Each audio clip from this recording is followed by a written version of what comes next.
We're talking about victories today. Are you ready? You are enjoying the Step Out and Thrive podcast.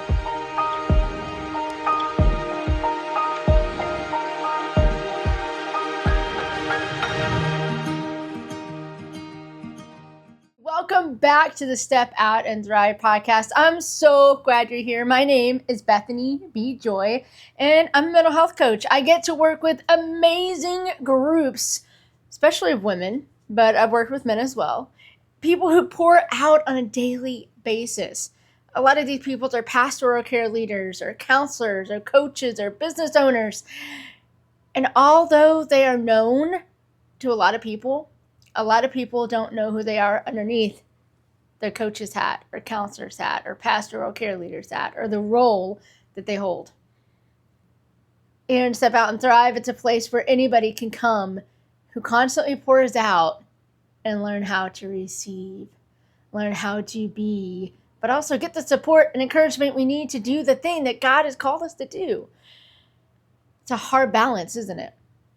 And here's the thing, a lot of us are trying to do life alone, and we were never meant to, but honestly, where do we learn how to do all these deep relational things?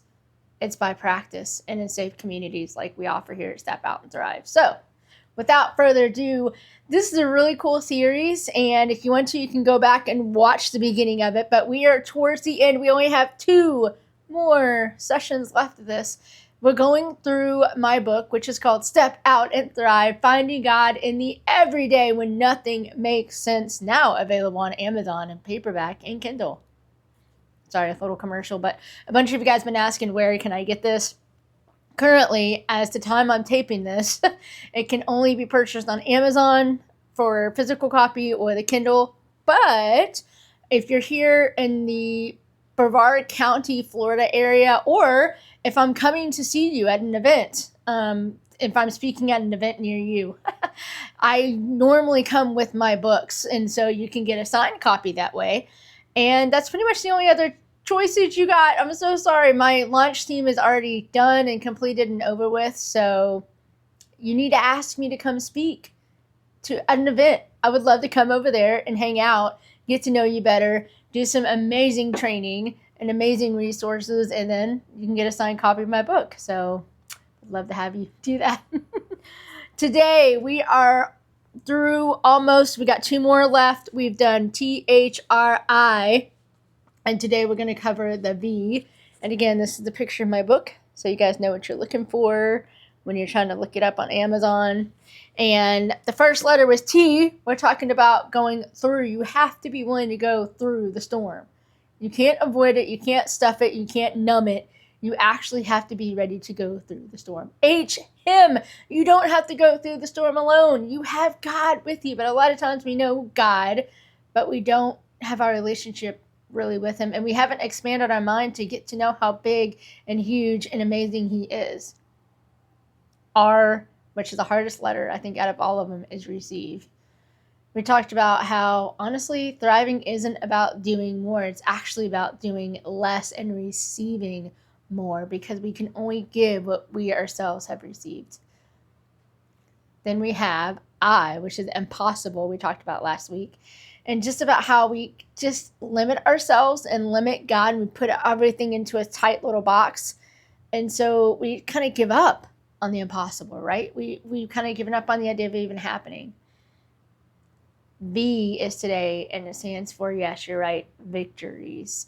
And so I'm really excited to just share a little bit about this, because the truth is, victories in our world, I mean, we've just totally defined victories as the final goal, like the actual win, instead of the small goals that we have to do along the way in order to get to that win. Victory isn't a defeat. Victory is the steps that lead to the championship. In my book, Step Out and Thrive, Finding God in the Everyday When Nothing Makes Sense, I talk about a victory that, well, was definitely unexpected and something that many people wouldn't really consider a victory. Now, I had to preface this by saying, if you just the first time you see me, the first time you know anything about me, I have charge syndrome. It's something I was born with. And all you need to know about that basically today is that it's a lot of different physical challenges all tied up into one amazing package. But one thing about me is that I have a left hand, which, I mean, yeah, okay, that sounded weird. But of course, I have a left hand and a left arm. But this is my right arm, and you can tell it's shorter. I can't lift it all the way. I just had a heart procedure done the other day, so I can't lift it all the way up yet. We will get there to that point. But you just take my word for it. My right hand is very short, and it's smaller than my left. So back in the day, I still play basketball, actually. Sorry, I got to pivot just for a second. I have a story. The other day, I was actually in California hanging out with Bob Goff. If you haven't met Bob Goff, first of all, where have you been? But second of all, he's an amazing guy to hang out with. And he was actually celebrating the release of my book. So it was really cool. But I had me and my guide dog. His name is E for short. And he was actually, or Sparky actually. And he was out on the basketball court with me. And I'd never played basketball with him before. But it was an opportunity where there was a goal and there was a ball. And my kids weren't there to make fun of me. So I tried to do some stuff. He joined me on the court, you all. And he can actually shoot a ball. Like, I bounced it, and he knows how to push it up, at least to try to shoot it in the net. And he knows how to, like, block. Like, if I'm dribbling, he'll try to, like, jump and get in my way. It was so much fun. We had a blast. So, anyway, I played basketball as early as I can remember. I've actually never played on a team, but I grew up near Lexington, Kentucky, and it's impossible to grow up near Lexington, Kentucky, and not have a basketball go on the driveway. Like, I think it's almost illegal down there. No, it's not. But you get the point. Like, everybody knows basketball, and the UK Wildcats are huge. When I grew up, we had, of course, a goal on the driveway, and I had two younger brothers that were both taller than me. So it was fun. And they would always play basketball out in the driveway. Well, one of the things that we tried to do is we tried to stand as far as we could actually in the yard and throw the ball into the net, because that's fun. And why wouldn't you do that? Because it's fun to do. Because I practiced that so many times growing up, I knew about where I needed to be, and I knew about where it felt like to get a ball, to throw with my left hand to get it into the goal. Didn't always work, but I would practice it over and over and over again. Fast forward to 2020, and y'all know what happened in 2020 was the year of COVID, right? So we were going through that, and I can't remember exactly when it was, but all I remember is that I needed to get out of the house with the boys or I was going to lose my mind. And I had a friend that wanted to get out with their kids, and so we all met together at a local park. For some reason, we did not have a basketball with us, but we had a football. The boys decided to try to throw the football in the basketball goal, because why wouldn't you? Because that sounds fun, right? So they were doing that. I was actually with one of my other kids who was having kind of a hard day, and just hanging out with him until the football rolled over my way. And I was like, y'all know, when you're with kids and they've been doing the activity and you think you could like try to show them up a little bit, you're like, should I try it? But then you also know if you totally bomb it, you're going to be the bomb in front of everybody. You don't want to be the bomb in that situation. So I thought about it, and I was like, you know what? I'm going all in. I'm going to do this. So I grabbed the football, and they're like, no way, Mom. I said, just point me towards the goal. And I said, okay. And I saw kind of where the shadow hit the ground. I kind of estimated it, and I threw. And I remember them losing their minds because I heard a thud, and it hit the backboard. And the boys are like, Mom, there's no way you just did that. I'm like, actually, I did. I didn't say that. But I was going, yes, I did, And then they're like, do it again. And so I got the ball again. Second one, swish. And they literally lost their minds. It was the coolest moment.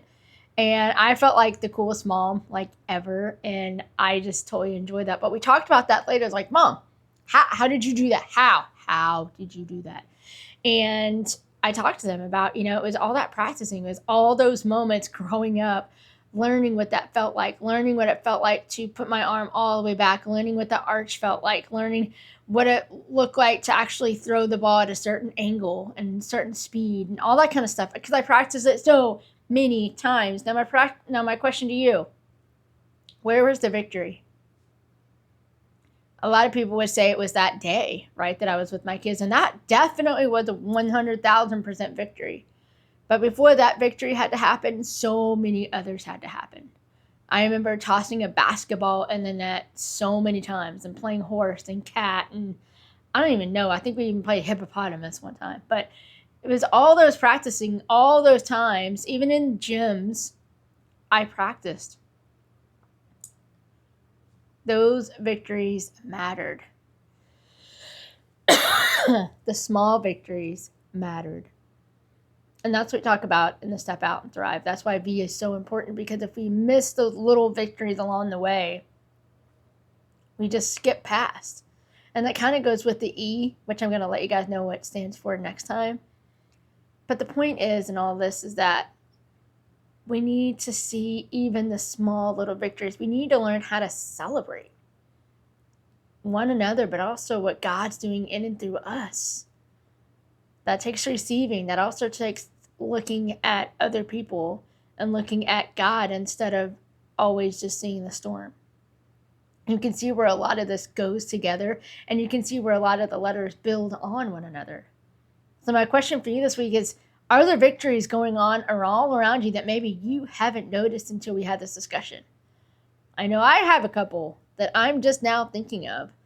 In fact, one is just the idea that I'm standing up right now doing a podcast a couple days after having a procedure and a heart pacemaker new implant. And I'm proud of myself because I've had some victories of where I've known my limits and I've known when to stop and rest. But I've also learned, like, okay, I can do some fun stuff. Like this podcast is one thing that I enjoy. That's a victory. What is a victory for you? What is a victory that you can name right now that may seem small, but as you talk it out, you're like, wow, no, actually, that's pretty big. I'm excited about doing that. Are you looking for the victories? And if you're not, why not? If you'd like to share with us, I would love to connect with you. And people are like, hey, Bethany, how do I connect with you? Well, believe it or not, I'm actually part of the Step Out and Thrive community. I know, shocker, right? But I'm actually in there on a weekly basis. And if you go to community.stepoutandthrive.com, you can join the community at a free tier. Every week, I try to put the podcast in the community and people can comment and talk about it and chat. Would love to have you as a part of that. And it's not on Facebook. So some people like that, some people don't, but I do, because anytime less on Facebook for me, it's a good thing. I'd love to see you there. Love to see you grab the book. Again, it's Step Out and Thrive, Finding God in the Everyday When Nothing Makes Sense. I'm sure all these links are going to be down below. Would love to connect with you. And again, dare to do more than just survive. Step out and thrive. See you guys next week. Bye.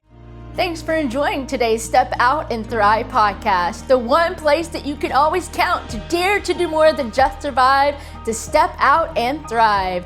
As always, for more information, please check out bethanybjoy.com or stepoutandthrive.com.